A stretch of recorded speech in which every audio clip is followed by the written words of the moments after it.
Good morning. My name is Brad Colburn, and I'm involved here in the church in a life group, in the men's Bible study on Monday nights, on the facility team. And if you're interested in any of that or any more, there's a lot of sign-up tables outside. You can sign up for whatever you want. Today I'm reading out of 2 Kings, chapter 5, starting verse 1. Naaman, commander of the army of the king of Syria, was a great man with his master and in high favor, because by him the Lord had given victory to Syria. He was a mighty man of valor, but he was a leper. Now the Syrians, on one of their raids, had carried off a little girl from the land of Israel, and she worked in the service of Naaman's wife. She said to her mistress, "Would that my Lord were with the prophet who is in Samaria. He would cure him of his leprosy." So Naaman went in and told his Lord, "Thus and so spoke the girl from the land of Israel." And the king of Syria said, "Go now, and I will send a letter to the king of Israel." So he went, taking with him 10 talents of silver, 6,000 shekels of gold, and 10 changes of clothing. And he brought the letter to the king of Israel, which read, "When this letter reaches you, know that I have sent to you Naaman, my servant, that you may cure him of his leprosy." And when the king of Israel read the letter, he tore his clothes and said, "Am I God to kill and make alive, that this man sends word to me to cure a man of his leprosy? Only consider and see how he is seeking a quarrel with me." Thanks, Brad. Well, my name is Zack Thompson. I'm a pastor here at Calvary, and we are in the last couple weeks of a series that we've been going through this summer, looking at the Old Testament storyline. And we wanted to do this for a handful of reasons, one of which is so we could know the Old Testament storyline. We could be familiar with the story. That will help us in our series that we go into in the fall in the book of John. But also, as we see, God's story does not end in the final pages of the Bible, but it's one that he's still writing today, still working in the world today. And so we want to look at how did God work back then, so we can see how might he work now. How did people respond to him then by faith, so that we can have examples, so that we might be people of faith as well. And as we're in the last few weeks, we're spending it all in one somewhat unique, this really interesting time of Israel's history. God has been faithfully working through his people. He is using them. He has assembled Israel to be a light to the nations, like he promised to Abraham. He has been faithfully pursuing them, even as they turn away from him towards other gods and other things, like we read about over and over again in the book of Judges. That he has given his people a land to be of their own possession, and finally, it's a place of stability. It's a home for them under the successful reigns of kings like David and Solomon. But as we've been working through the Old Testament story, maybe you've caught a bit of a cycle that we read about. It sure seems like all of these stories, all of these parts that we've read through have this similar circular pattern to them. This cycle that happens over and over again, where God is faithful to his people, they turn away from him towards other things go bad for them, and so they cry out to God, "Why did you leave us, God?" As if they didn't sprint out the front door the first opportunity they had.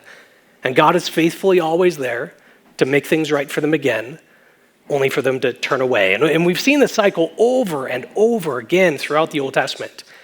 Maybe you're getting sick of this cycle. So as we get to this new section of Israel's history, maybe you're hopeful. Things could be different this time, right? Things will be hopefully different than what we've read before. And if you're hoping for that, well, I do have good news for you. Assuming you're someone who likes bad news, because that's the story here as well. That the cycle continues in this period of Israel's history as well. Because just days, literal days after King Solomon dies, Israel, God's people, this nation splits into two. You have the northern kingdom, sometimes just called Israel or Samaria, and then you have the southern kingdom that is called Judah. We've had this image that we've been looking at throughout this time so we can see what is the story of the Bible, to see it's not just random grab bag of stories, but God is working consistently through. And it's pretty easy to see where we are in the story. There's a big split that happens with the northern and southern kingdoms. That while God's people are in this place that he promised to them, it's not the full promise. God's people are not unified, they're divided. They have these kings, but these kings aren't pointing the people back to God. They're not leading them well, but rather they're erecting temples to false gods, idols. Things continue to go poorly. You do have some moments of great faithfulness in this time, but for the most part, it's some of the most bleak, some of the most hard to read passages in the entire Bible. And it's not as though this comes out of nowhere. As we said, this has been Israel's pattern throughout this entire Old Testament storyline. But they're also warned that this would be the case. The prophet Samuel told them exactly what would happen when they began to have kings, even before they had a single king. This is 1 Samuel 12, starting at verse 14. Samuel says to the people of Israel, "If you will fear the Lord and serve him and obey his voice and not rebel against the commandment of the Lord, if both you and the king who reigns over you will follow the Lord your God, it will be well. But if you will not obey the voice of the Lord, but rebel against the commandment of the Lord, then the hand of the Lord will be against you and your king." Samuel gives them this warning before they even have a king of how things will go. And as we look through the storyline of this divided kingdom period, well, it goes exactly how Samuel said it would. If you look through the northern kings, those of Samaria/Israel, not a single one of them followed God. None of them were faithful. It goes a little bit better in the south, in Judah. A little bit less than half of the kings are faithful to God. All throughout this, we see what happens as people turn away from God. But that other side of the cycle is there as well. God continues to be faithful. God continues to show up for his people. And in this time of Israel's history, the primary way that he does that is through the raising up of a prophet. This person that God would speak through to call the people to be back with him. This person that God would send to the kings to urge them to be faithful, to be more like those in verse 14 than in verse 15. Today we're going to look at at an event of one of those prophets, a man named Elisha. It's really important that we emphasize the Shah part of that. Elijah is a different guy. Elisha. And so much of his life, we see these incredible works that God does through it. But there's one incident, there's one event of his life that I think captures the story of this divided kingdom period well, of what it was like for God's people at this time. So I invite you to turn with me to 2 Kings chapter 5 if you haven't already. 2 Kings 5. If you need a Bible, we have some in the back, and it is on page 365 of those Bibles. I cannot tell you what page it is if it's not one of those Bibles, but you do have a really good table of contents right in the front. I encourage you to use that. 2 Kings chapter 5. Now, as you're going there, when the story begins, it actually takes place outside of Israel, outside of this promised land, outside of even God's people. We hear about this military leader who's had tremendous success to the point that he becomes this advisor, kind of a right-hand man to the king of all Syria, or if you have a different translation, it might say Aram. And as we continue in the story, it becomes clear that this man has become incredibly wealthy. So he has this high position, high status, high amount of wealth in this nation that's becoming more and more powerful. From the outside, it sure looks like Naaman has everything going well. But for all people who try to find their value, their identity, their worth from this world, there comes a point when it comes up short. Maybe this is in a moment of introspection, those quiet moments at night when our brain doesn't seem to shut off, but we get a chance to evaluate what we have, what we value, what we think our life is worth. And almost always there comes to be a point where it says, I need more. It's not enough. It's not sufficient. Or maybe it's not a time of thinking that you have planned or comes upon you, but you're forced into. As there's a moment in your life where you think you have everything under control, where you have things in hand, that you are able to plan things out and it goes well for you, only to realize, oh, there's a whole lot outside of my control. Naaman has a moment like that. While all of his life looks like it's going tremendously well, there's a moment that he realizes how short it all falls when he discovers he has leprosy. Now, leprosy gets brought up quite a bit in the Bible, and in part because it's a fairly broad term. I recognize that now leprosy means something in particular. In the New Testament, leprosy meant something, but in the Old Testament, it was a pretty broad term. It basically just meant any sort of skin blemish. And so this could be a diagnosis of the time of something as common as eczema, or it could be any number of fatal diseases that would also manifest in a skin blemish. So the question for Naaman would have been, is this something that's just unsightly, uncomfortable, or is this the sign of the end?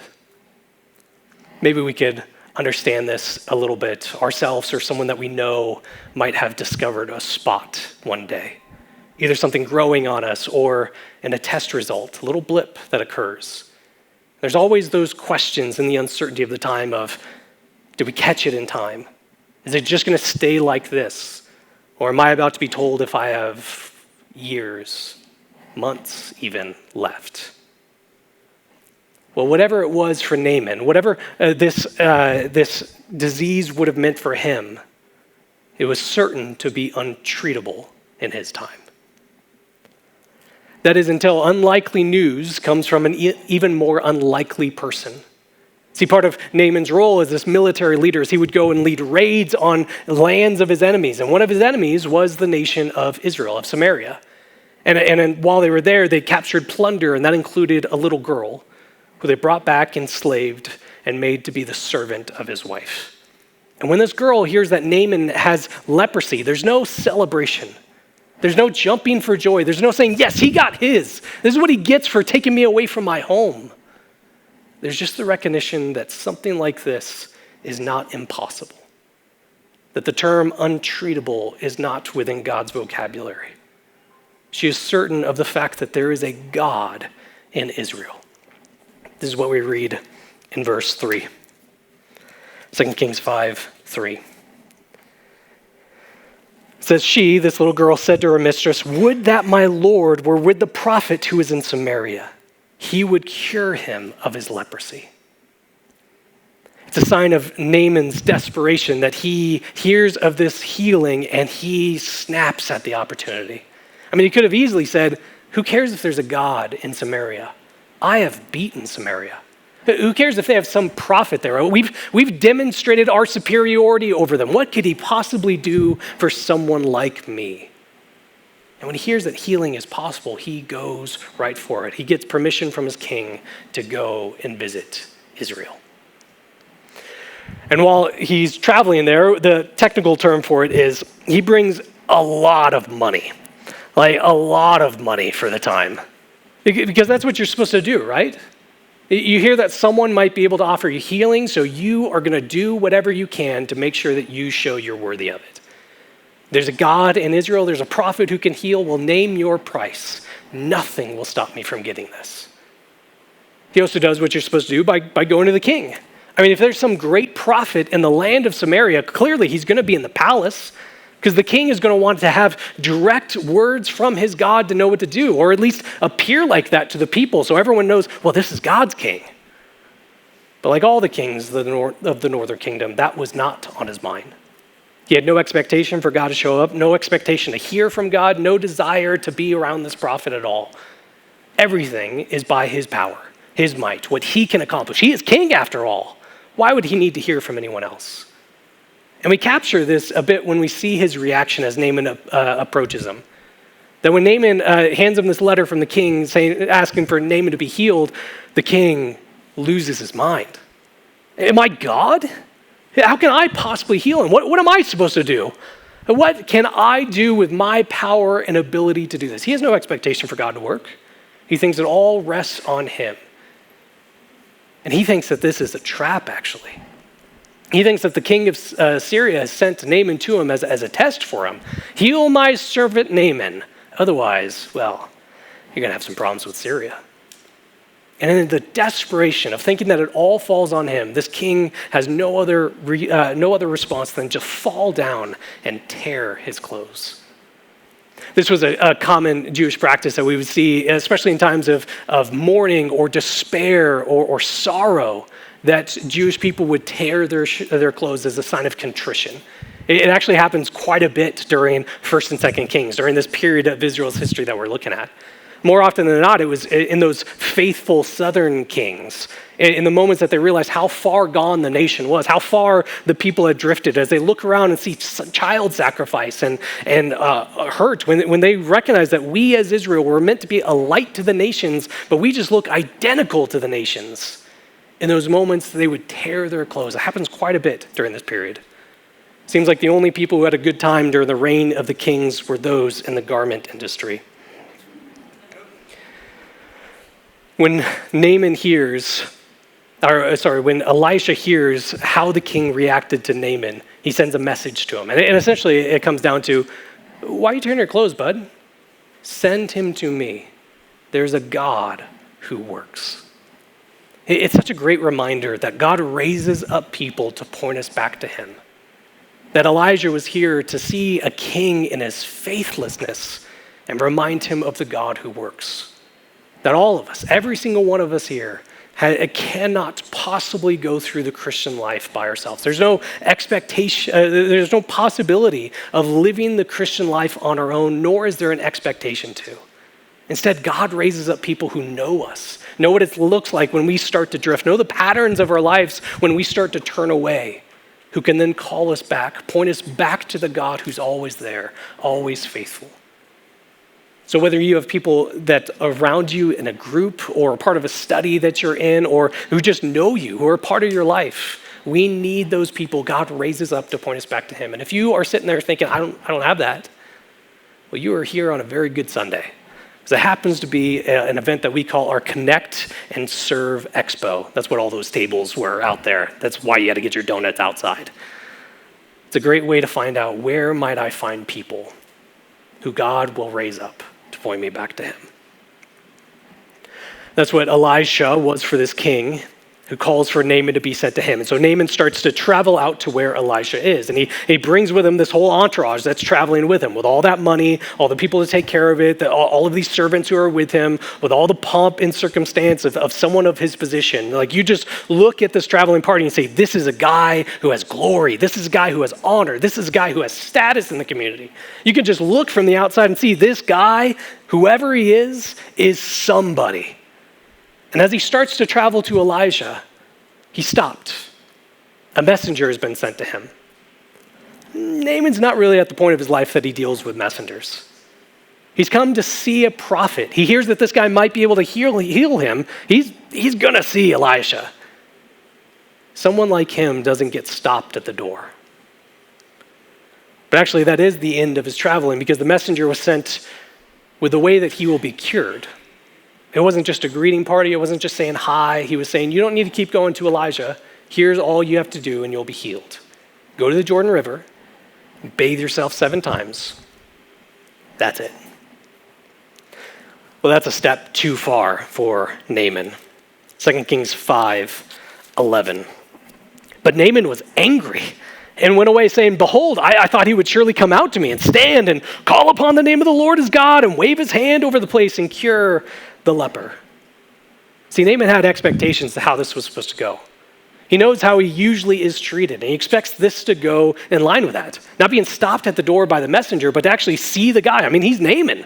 He doesn't get stopped at the door. People welcome him in. He is impressive. He is valuable. He is worthy of being received in this way. But not just that, to be told like he has to go and bathe himself in the Jordan River. Why would there be anything good in Israel for him? Samaria is on the down. Syria is the new power. He even makes a statement right after this, like, aren't the waters back home better? Why couldn't I have just bathed there and be healed? And I've seen the Jordan River. I don't doubt that the waters back home were better for him. But he just doesn't see how this lines up with how he usually is treated. He doesn't feel like he is being treated as he deserves. And in that sense, he's right. This whole story is one where Naaman does not get treated as he deserves. And I get there's a little throwaway line in verse 1. Maybe you caught it when Brad was reading it for us.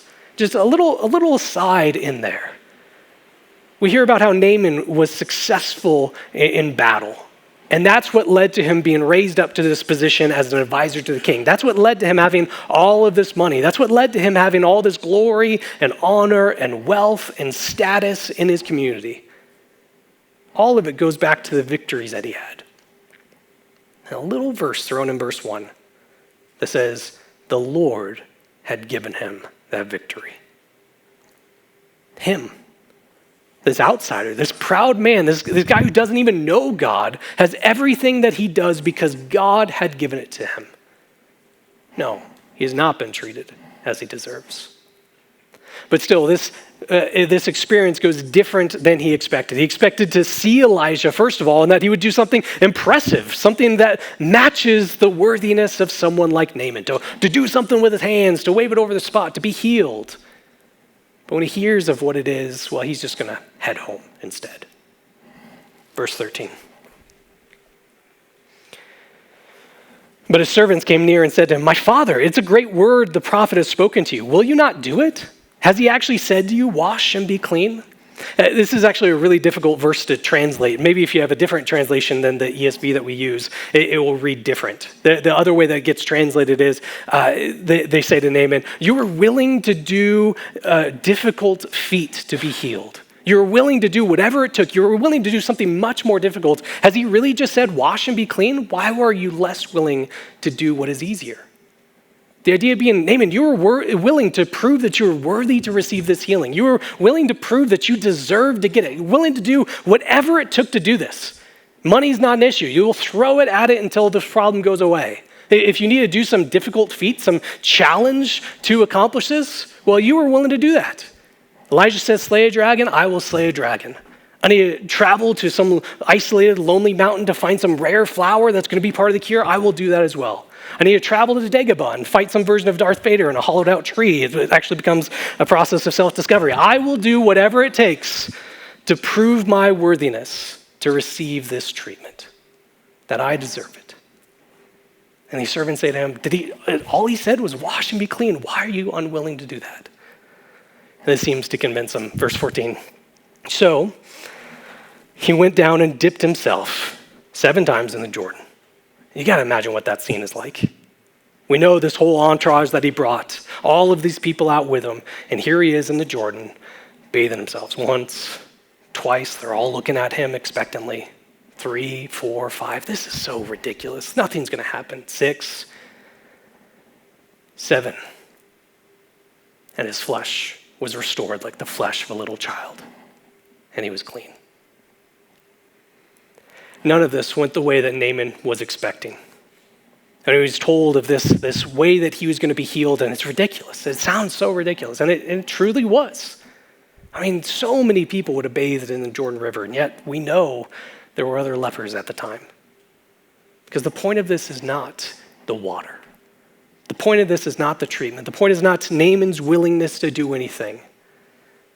The point is to show that there is a God who does not treat people as they deserve. And when Naaman comes out of the water that 7th time, he knows exactly that. Because he rushes off to see Elijah again. Well, I should say he rushes off to see Elijah the first time. He didn't make it that far first time. And as he does so, when he sees Elijah, he doesn't say, you did it. You healed me. He doesn't push back his sleeve and say, the spot is gone. I mean, think about what we know about Naaman. The one thing that he has his mind on, he is singular in his focus, and that is, I am going to be healed. Everything that he does in the story is about him finding a way to be healed. He travels to the land of his enemies. He amasses all this wealth to take with him. He has all this entourage, and he takes them all throughout Samaria. He goes to the king, then to Elijah, then to the river, then back to Elijah. They're all traveling together. All of this that he is doing to be healed. And when he sees Elijah, he doesn't say one word about it. He doesn't bring it up once. Instead, this is what he says in verse 15. It says, and then he returned to the man of God, he and all his company, and he came and stood before him, and he said, behold, I know that there is no God in all the earth but Israel. So accept now a present from your servant. But he, this Elisha, said, as the Lord lives, before whom I stand, I will receive one. He still wants to make it clear, this is not because of what you can give me. This is not because of what you can prove you deserve, be worthy of. it is entirely because God has shown mercy to you. He urged him to take it, but he refused. On this day, we see Naaman not just receive healing on the outside, but in all of his life. And why is that? Because here's this man who has every reason in the world to think that his life is good. Every reason to think that he has got it made. But on the day that he saw a spot, it showed him his limits, his lacking. And when he received a healing, that was not because of what he could do, not because of what he can earn, not that he could prove that he was worthy on, not that he could deserve or do something to make it his by right. When he received a healing that had nothing to do with him, it showed him that he had a greater need that day, that there is a God who shows mercy. And on that day, he gives his life to him, even though that's going to come as a cost as we read further on in the story. He sees that his greatest need has been met because there's a God who does not treat people as they deserve. See, we mentioned that this time of Israel's history is one that they were meant to be a light to the nations, but it's one instead that they just look like the nations. That by their faithfulness, by them living this holy way that was supposed to make their neighbors see what is different about them and turn to the God that's for all people, not just for them. But it's a time that Israel continues to turn away from God. And we see in a story like this that even though Israel is failing, God still is reaching the nations. But that's not because of their faithfulness. It's despite of it. It's the story of how God does not treat people as they deserve. We see that in the life of Naaman, this proud man who thought that he could prove his worthiness to be healed. But it was only in his humility that brought that about. But Israel as well, we see God treat them not in the way they deserve. I mean, think back to that king who thought it all rested on him, who himself was very much so like Naaman, who thought it came down to his ability, his power, and when something was outside of his authority, well, he lost his mind. But God spelled him from disaster. I mean, all throughout this period of the divided kingdom, perhaps the one way that we could summarize this period is that God did not treat Israel as they deserved. They continued to turn away from God. They continued to rebel. They continued to not live in the way God called them to. And yet God continued to show them mercy. There's a repeated phrase all throughout 1st and 2nd Kings that we see one of them just a few chapters after this story of Naaman. In 2 Kings chapter 8, we read this repeated phrase or one that sounds like this.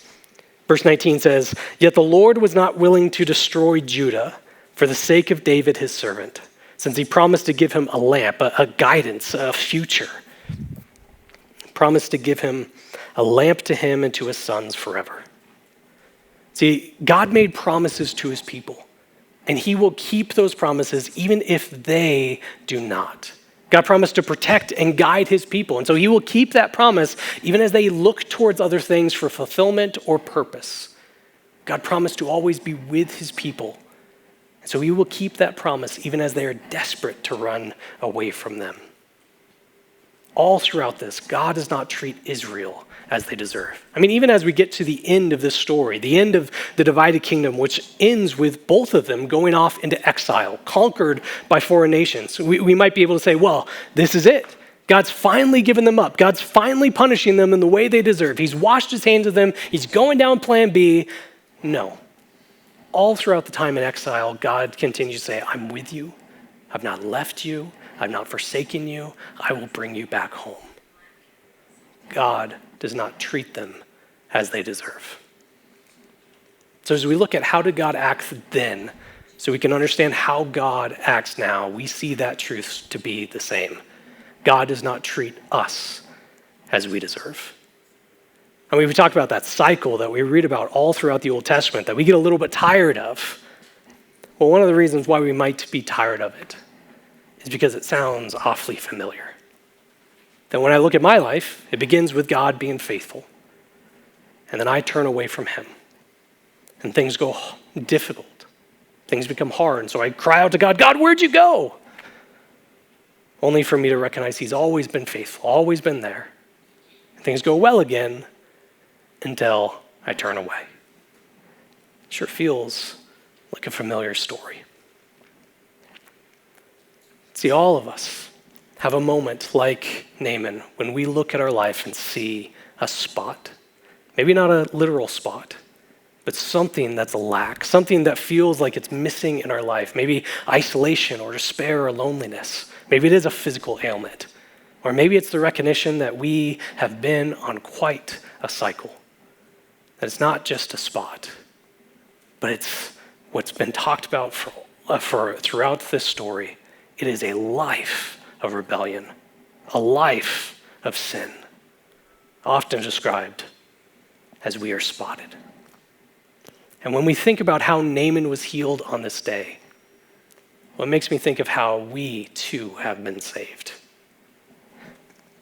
2 Corinthians 5:21 says, "For our sake, he made him to be sin." God made Jesus to be sin, to be counted as if he sinned, to be counted as if he was the one who had turned away. He was the one on this constant cycle away from God. Counted Jesus, who was perfect, who was spotless, who had done nothing wrong, considered it to be as if he was the one who rebelled, so that in him we might be the righteousness of God. See, this is the greatest picture of God not treating us as we deserve. We who are on this cycle, we who turn away from him, who did nothing to deserve God's continued faithfulness. We see God pursue his people to the point of coming to this world, living a perfect life like we were always meant to, dying a death that he did not deserve so that he might take that sin from us, have it counted as his own so that it could be put away. But that's not the end of the story. It's not as though we're just given a fresh start. Jesus goes to the cross so we can see, all right, let's see what happens time two. No, because we know what happens when left to our own devices. We know the way the story goes. Instead, we have this other side as well. Jesus, who is perfect, who is righteous in every way, counts it as if that was ours. He takes our sin so that we might be the righteousness of God. The ultimate picture of not being treated as we deserved. See, because of the work of Jesus, there's no price that we need to pay. There's no saving that comes because of our status. There's nothing because of what's our position or what we have or hold that could force God to move or to act. No great deed that we need to do because the greatest of deeds has already occurred. See, we recognize that we have even less to do than Naaman, who went to the water to be washed.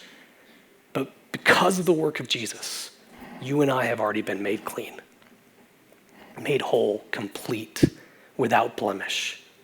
None of it from what you or I have produced, but entirely because we have a God who looks down on us and sees our spots, our loneliness, our isolation, our despair, our sin lives, and he does not treat us as we deserve.